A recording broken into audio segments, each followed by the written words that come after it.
Kanchan Raj, Hajipur Vaishali. Mix by AG recording studio. होलिया में तहरा से नूरा सजा के, होलिया में ले जाई तोह के बोला के, पंडित जी के संग होलिया बाटे पतरा रे, पंडित जी के संग होलिया बाटे पतरा रे, होली में रंगवा डाली ससुर पर भतरा रे, होली में रंगवा डाली ससुर पर भतरा रे।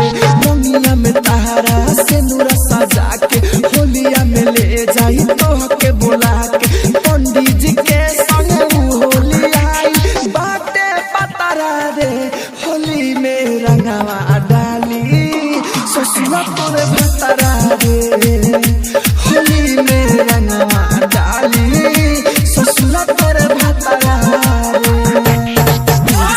कंचन राज, हाजीपुर वैशाली।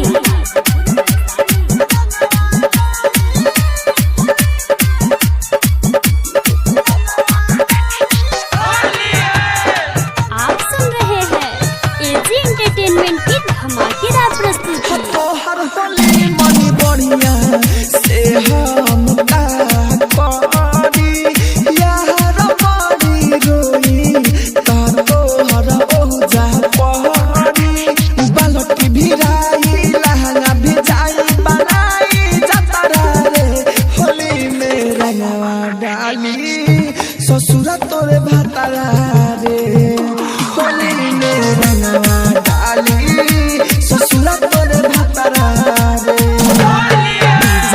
कंचन राज, हाजीपुर वैशाली।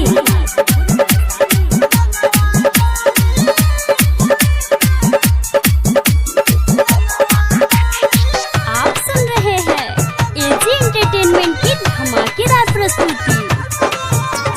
राहुल राजधानी से रहल ना जाई देख के, अमित आशिक रंगवा जब भागी देह पर फेंक के, बरका समुना दुख बदुगुना हो जाई खतरा रे, होली में रंगवा डाली ससुर तोरे भतरा रे, होली में रंगवा डाली ससुर तोरे भतरा रे।